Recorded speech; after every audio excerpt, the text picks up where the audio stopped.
एक छोटा सा गांव था। उस गांव में शुभम नाम का एक आदमी अपनी पत्नी और अपने एक बेटे के साथ एक टूटे फूटे मकान में अपना साधारण जीवन बिता रहा था। शुभम बहुत ही गरीब था। उसके पास एक ही जमीन थी जिस पर वह खेती करके अपना और अपने परिवार का पेट पाल रहा था। लेकिन उस गांव में पिछले 1 साल से बारिश नहीं हुई थी, जिसके कारण शुभम का खेत सूख गया था, जिसके कारण उन्हें अब 2 वक्त की रोटी भी नसीब नहीं होती थी। एक दिन सुबह सुबह शुभम और उसकी पत्नी अपने खेत को देखने के लिए खेत में चले जाते हैं।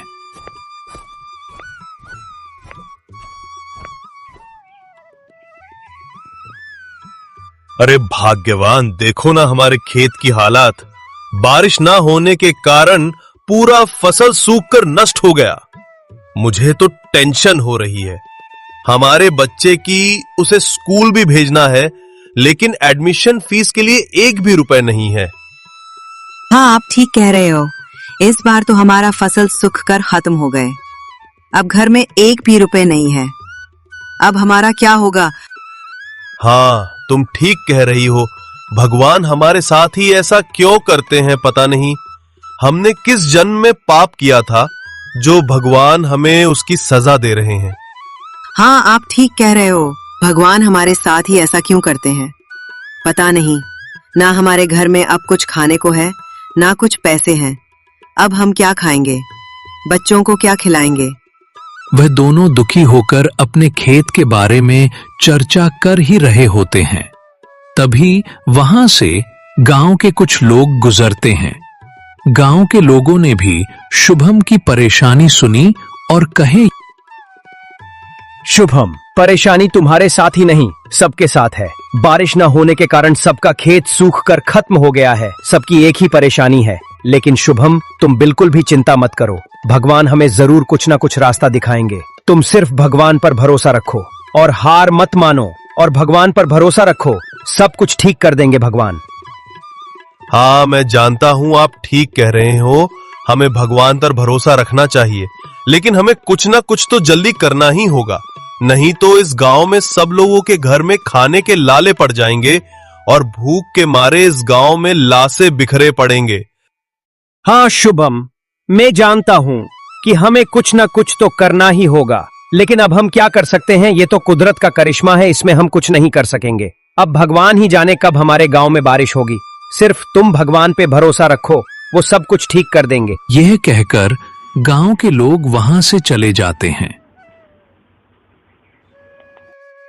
सुनिए ना, हमारे खेती में सिर्फ पानी की कमी है। पानी की कमी से ही हमारा खेत बर्बाद हो गया। इसलिए मेरे दिमाग में एक ख्याल आया है। आप हमारे गांव में जिसके भी घर में कुआं है, उस सब के घर में आप जाइए और पानी मांग कर देखिए। क्या पता कोई हमें पानी दे दे और कहिएगा फसल काटने के बाद हम उनको पैसा दे देंगे। हाँ, तुम ठीक कह रही हो। हमारे खेत में सिर्फ पानी की कमी है, इसी कारण हमारा खेत बर्बाद हो गया। मैं जाता हूं और जिसके भी घर में कुआं है उन सब से अपनी मांग कर देखता हूं। अब तुम घर जाओ और मैं पानी मांगने जाता हूं। उसके बाद शुभम अपनी पत्नी को घर भेजकर अपने पड़ोसी रामू के पास पानी मांगने चला जाता है। अरे रामू, क्या तुम मुझे तेरे कुएं से पानी दे सकता है? तू तो जानता ही है बहुत दिनों से बारिश नहीं हुई है, इसीलिए बारिश ना होने के कारण मेरा खेत बर्बाद हो गया। सब फसल सूखकर खत्म हो गए, इसलिए मुझे पानी की बहुत जरूरत है। क्या तू मुझे पानी दे सकता है? अरे शुभम, मैं तो तुझे पानी दे देता, लेकिन मेरे खेत में ही पानी की कमी हो रही है। इस वक्त मैं तुझे पानी नहीं दे सकता, मुझे माफ कर दे। सुन रामू, अगर तू मेरी मदद कर देगा तो तेरा भला हो जाएगा।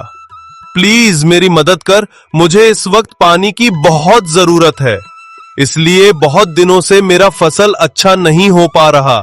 घर में एक भी पैसा नहीं है, बच्चे भूखे हैं। मेरी थोड़ी मदद कर दे। मैं समझ सकता हूं तुझे इस वक्त पानी की बहुत जरूरत है, लेकिन मुझे माफ कर दे शुभम। मैं तुझे इस वक्त पानी नहीं दे सकता। मुझे भी इस वक्त पानी की बहुत जरूरत है। मैं तुझे नहीं दे सकता। मुझे माफ कर दे। ठीक है, मैं समझ सकता हूं, कोई बात नहीं। इतना कहकर वह अपने घर चला जाता है।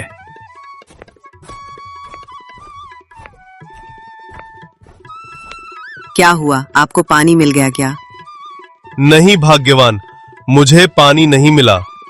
मैं अपने पड़ोसी रामू के यहां गया था, लेकिन उसने कहा कि उसे भी इस वक्त पानी की बहुत जरूरत है और उसके कुएं में इस वक्त बहुत कम पानी है, इसीलिए वो मुझे पानी नहीं दे सकता। अब हमारा क्या होगा? हमारा सारा खेत तो नष्ट हो जाएगा। अब हम क्या करेंगे और क्या खाएंगे? बच्चे 2 दिन से भूखे हैं और उसे स्कूल भी भेजना है, लेकिन घर में खाने के भी लाले पड़े हैं। हमारा क्या होगा? मुझे तो बहुत डर लग रहा है। अरे भाग्यवान, तुम डरो मत और चिंता करने की भी जरूरत नहीं। मैं कुछ ना कुछ जरूर करूंगा। मैं तुम लोगों को भूखा नहीं रहने दूंगा। भगवान कुछ ना कुछ जरूर रास्ता दिलाएगा। तुम चिंता मत करो। अगर तुम चिंता करोगी तो तुम बीमार पड़ जाओगी।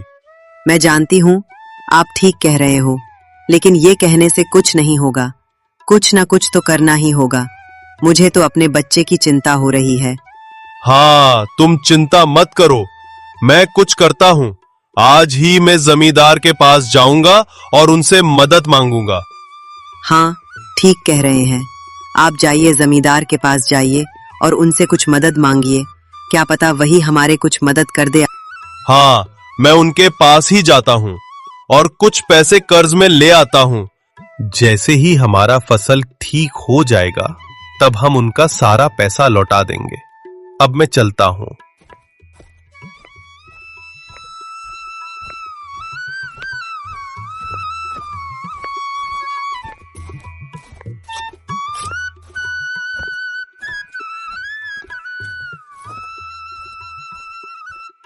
जमींदार जी, आप तो जानते ही हैं, बहुत दिनों से हमारे गांव में बारिश नहीं हुई है। बारिश ना होने के कारण मेरा सारा खेत बर्बाद हो गया। सब फसल सूख गए। इसीलिए मैं अपने खेत के पास एक कुआं खोदना चाहता हूं। इसीलिए मुझे कुछ पैसे की जरूरत है। क्या आप कुछ पैसे मुझे कर्ज में दे सकते हैं? मैं फसल ठीक होते ही आपका सारा कर्ज लौटा दूंगा। हाँ शुभम, मैं तेरी मदद कर सकता हूँ। मैं तुझे कर्ज में पैसे दूंगा, लेकिन तुझे मेरी कुछ शर्तें माननी होगी, तभी मैं तुझे पैसे कर्ज में दूंगा। हाँ, आप बोलिए, मैं आपकी सारी शर्तें मानने को तैयार हूं। तो फिर ठीक है, मैं तुझे कर्ज दूंगा, लेकिन तुझे कर्ज के साथ साथ ब्याज भी समय पर लौटाना होगा, तभी मैं तुझे पैसे दूंगा। हाँ ठीक है जमींदार जी, मैं समय पर आपको कर्ज के साथ साथ ब्याज भी लौटा दूंगा। उसके बाद शुभम ने जमींदार से पैसे लेकर अपने खेत में एक कुआं खुदवाया। कुआं खोदने के बाद पानी की समस्या दूर हो गई। उसके बाद शुभम पूरे दिन अपने खेत में मेहनत से काम करता है। वह दिन रात खून पसीना एक करके अपने खेत में काम करता है और कुछ ही दिनों में उसके खेत में बहुत ही अच्छा फसल उगते हैं। ये देख शुभम बहुत ही खुश हो जाता है और अपने घर चला जाता है।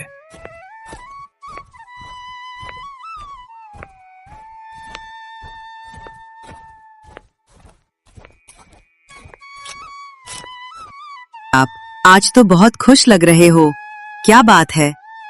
अरे भाग्यवान, मैं खुशखबरी लेकर आया हूं। अरे भाग्यवान, हमारा खेत इस बार सबसे अच्छा हुआ है। अब हमें कोई चिंता नहीं करनी होगी। अब हमें भूखा नहीं रहना होगा और अब हम जमींदार जी के सारे कर्ज लौटा देंगे। क्या आप सच कह रहे हो? अब तो हमें कोई चिंता नहीं करनी होगी। हमें अब भूखा नहीं रहना होगा और हमारे बच्चे की पढ़ाई भी अच्छे से हो जाएगी। हे भगवान, आपका बहुत बहुत शुक्रिया जो आपने हमें हमारी मुसीबतों से दूर कर दिया। ठीक है, तो अब मैं चलता हूं खेत की ओर। आज मैं हमारे फसल की कटाई शुरू कर दूंगा। अब मैं चलता हूं। इतना कहकर वह खेत की तरफ चला जाता है। वह अपने खेत की तरफ जा ही रहा था कि तभी आधे रास्ते में काले बादल छाने लगते हैं और देखते ही देखते जोरदार बारिश शुरू हो जाती है। बारिश से बचने के लिए वह अपने गांव के रामू काका के घर पर चला जाता है।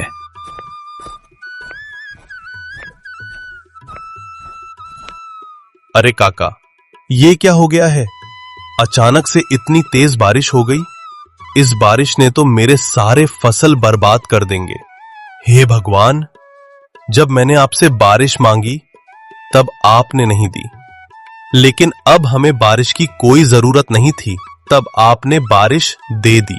आज तो मेरे सारे पके हुए फसल खराब हो जाएंगे। हाँ शुभम, तू ठीक कह रहा है। इस बारिश ने तो लोगों के पके हुए फसल भी खराब कर देंगे। अब क्या ही बताऊं, किसानों के साथ ऐसा ही होता है। कभी बारिश न होने के कारण फसल खराब हो जाते हैं, तो कभी बारिश होने के कारण पके हुए फसल खराब हो जाते हैं। पता नहीं भगवान हम गरीबों के साथ ही ऐसा क्यों करते हैं। वह दोनों आपस में बात करने लगे और थोड़ी देर में बारिश रुक जाती है और शुभम अपने खेत की तरफ चला जाता है। जब वह खेत पहुंचता है तब वह देखता है कि उसके सारे पके हुए फसल बारिश के कारण खराब हो गए थे। अपनी फसल को देखकर शुभम बहुत ही टेंशन में आ गया था। हे भगवान, मेरे सारे पके हुए फसल तो बारिश के कारण खराब हो गए। अब मैं क्या करूं? कहां जाऊं? ये खेत मेरी आखिरी उम्मीद थी, लेकिन वह भी नहीं रहा। ये मेरे साथ क्या हो रहा है? पिछले साल बारिश ना होने के कारण मेरा सारा फसल बर्बाद हो गया और अब इस साल बारिश होने के कारण मेरा सारा फसल बर्बाद हो गया।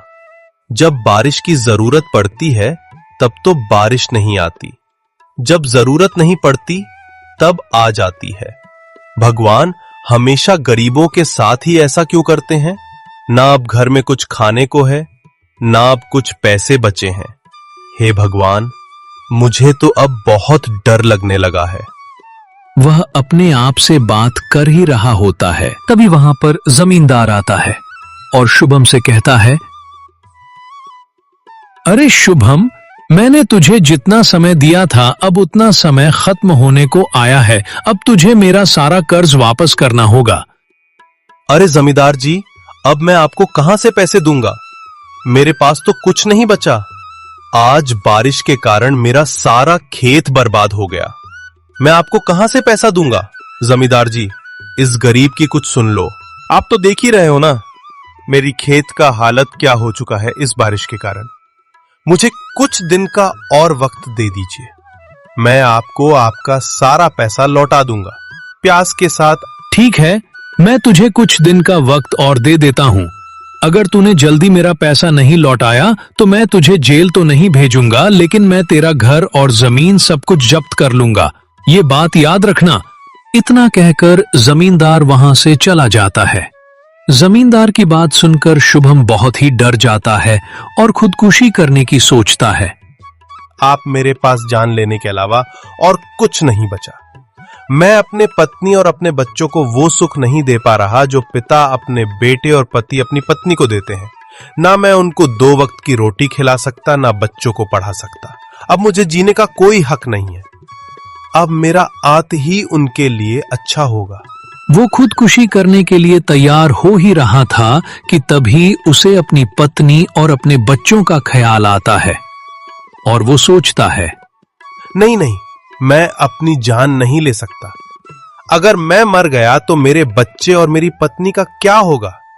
अगर मैं मर गया तो मेरा सारा कर्ज मेरे बच्चों पर टूट पड़ेगा। नहीं नहीं, मैं उन्हें ऐसे छोड़कर नहीं जा सकता। और भाग्यवान अकेली बच्चों को कैसे संभालेगी? नहीं नहीं, मैं ऐसा नहीं कर सकता। मुझे मरने के बजाय और संघर्ष करना चाहिए और अपनी पत्नी और बच्चों को सुख देना चाहिए। नहीं, मैं ऐसे नहीं मर सकता। शुभम ये सोचकर अपने घर चला जाता है। शुभम की पत्नी शुभम को उदास देख कहती है, अरे जी, आज आप इतने उदास क्यों हो? क्या हुआ जो आप इतने उदास हो? अरे भाग्यवान, आज की बारिश ने हमारा सारा फसल बर्बाद कर दिया। और आज जमींदार जी मेरे खेत आए थे और उन्होंने कहा कि अगर मैंने उन्हें जल्द ही प्याज के साथ लौटाना होगा, नहीं तो वो हमारा घर और जमीन सब कुछ जब्त कर लेंगे। मुझे चिंता हो रही है। अब मैं क्या करूं? अब उनका कर्ज कैसे लौटाऊं? अब जो हो गया सो हो गया। अब उसे सोचने से कुछ नहीं होगा। आप चिंता मत करिए, हम मिलकर कोई ना कोई रास्ता जरूर निकाल लेंगे। और भगवान जो भी करता है अच्छे के लिए ही करता है। आप चिंता मत करिए। मुझे माफ करना भाग्यवान, मैं तुम्हें सुख नहीं दे पा रहा, ना बच्चों को सुख दे पा रहा हूं। नहीं, आप ऐसा क्यों कह रहे हैं? एक ना एक दिन हम भी सुख से रहेंगे और इसमें आपकी कोई गलती नहीं है। आपने तो बहुत मेहनत की है अपने खेत में, वो तो बारिश आने की वजह से हमारा खेत बर्बाद हो गया। इसमें आपकी कोई गलती नहीं है। आप खुद को मत कोशिए। भगवान हमें एक न एक दिन जरूर सुख देंगे, आप देख लेना। हम भी एक दिन खुशी खुशी रहेंगे। भगवान के घर में अंधेर है, देर नहीं। आप चिंता मत कीजिए। कुछ पाने के लिए पहले कुछ खोना जरूरी है। और आप दोबारा ये बात मत कहिएगा कि आप हमें सुख नहीं दे पा रहे हैं। मैं बहुत ही भाग्यशाला हूं जो भगवान ने तुम्हें मुझे पत्नी बनाया। तुम मेरे सारे मुसीबत से एक साथ लड़ती हो, मेरा साथ देती हो। मैं बहुत ही भाग्यवान हूं जो तुम मेरी पत्नी बनी। तभी शुभम का बेटा कहता है, और पापा, मैं अब बड़ा हो चुका हूँ, मैं भी आपकी मदद करूंगा खेत के कामों में। हम सब मिलकर एक साथ काम करेंगे, तभी आगे बढ़ पाएंगे। नहीं बेटा, तुम अब बहुत छोटे हैं। तुम्हारी उम्र अब खेलने कूदने की और पढ़ाई करने की है। तुम इस उम्र में काम नहीं कर सकते। तुमने कहा, यही मेरे लिए बड़ी बात है। मेरे साथ मेरी पत्नी और बच्चे मेरे साथ, यही मेरे लिए बहुत बड़ी बात है। पापा, मैं आपकी जरूर मदद करूंगा। हम सब मिलकर एक साथ काम करेंगे। मैं स्कूल से आते ही आपके खेत में चला जाऊंगा आपकी मदद करने के लिए, और हम सब मिलकर काम करेंगे। आप मना मत कीजिए, मैं जरूर आपकी मदद करूंगा। अगर तुम इतना कह रहे हो तो ठीक है, तुम भी मेरे साथ मदद करने आना। हम सब मिलकर एक साथ काम करेंगे और सबसे अच्छा फसल उगाएंगे। भाग्यवान, तुम सुनो, मुझे कुछ ना कुछ तो करना ही होगा। इस बार भी हमारा फसल बर्बाद हो गया, तो इसीलिए मैं अपने बचपन के दोस्त जितेंद्र के घर जाता हूं और उससे कुछ मदद मांगता हूं। क्या पता वो मेरे कुछ मदद कर दे। वो बहुत ही अच्छा आदमी है, वो मेरी मदद जरूर करेगा। हाँ ठीक है, अब जाइए और अपने दोस्त से मदद मांगिए और जल्दी आइएगा। रात मत कीजिएगा आने में। इतना कहकर शुभम अपने बचपन के दोस्त घर के घर चला जाता है।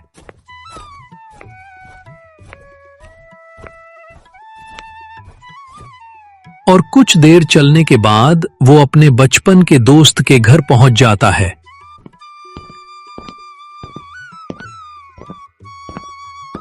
इतने दिनों बाद आए हो? घर में सब कुछ ठीक है ना भाभी? बच्चे सब कुछ ठीक है ना? हाँ मेरे दोस्त, बीवी बच्चे तो ठीक हैं। और तुम बताओ, तुम कैसे हो? हाँ, मैं तो बहुत बढ़िया हूँ। इतने दिनों बाद मेरी याद आई। हाँ दोस्त, काम की वजह से मैं कहीं आता जाता नहीं हूं, इसीलिए। अरे दोस्त, भाभी नहीं दिखाई दे रही है। भाभी घर में नहीं है क्या? हाँ दोस्त, भाभी घर में नहीं है, वो अपने मायके गई हैं। और तुम बताओ, कैसे हो और काम कैसा चल रहा है? अरे दोस्त, क्या ही बताऊं, पिछले 2 साल से बारिश नहीं हुई है, इसी कारण मेरा सारा खेत सूखकर बर्बाद हो गया। कभी बारिश ना होने के कारण खेत बर्बाद हो जाता है, तो कभी बारिश होने की वजह से खेत बर्बाद हो जाता है। अब मुझे कुछ समझ में नहीं आ रहा कि मैं क्या करूं।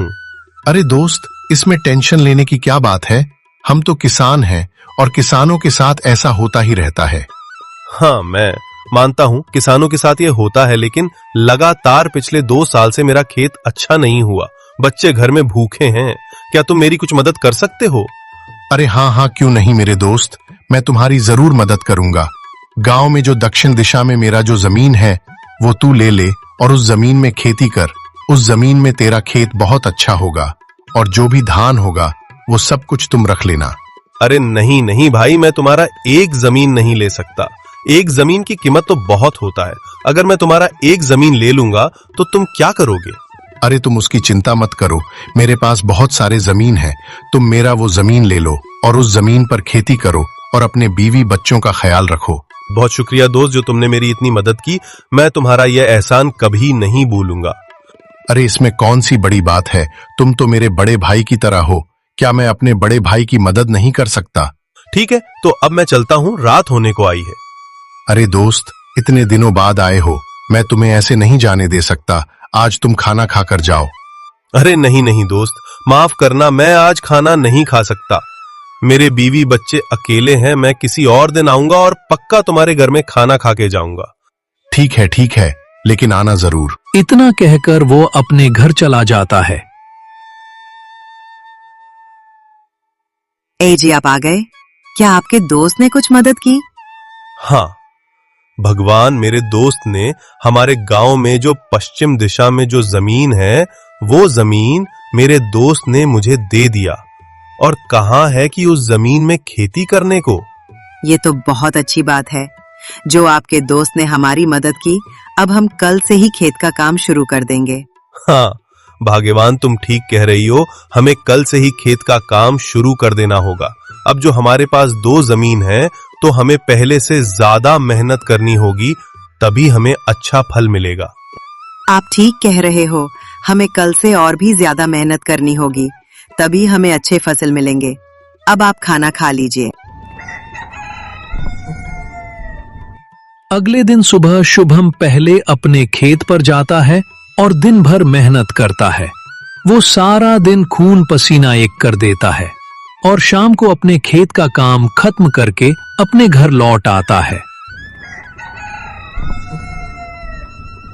और अगले दिन सुबह शुभम अपने दोस्त के दिए हुए जमीन पर जाता है और उस जमीन पर काम करने लगता है और दोस्त के दिए हुए जमीन पर पूरे दिन मेहनत करता है और आखिर में खेत की जुताई का काम खत्म हो जाती है और कुछ दिनों में बारिश शुरू हो जाता है। और देखते ही देखते शुभम के दोनों जमीन पर अच्छे फसल उगते हैं। उसके बाद सबसे पहले वो जमींदार का कर्ज चुकता है और वो खुशी खुशी अपने परिवार के साथ रहने लगता है।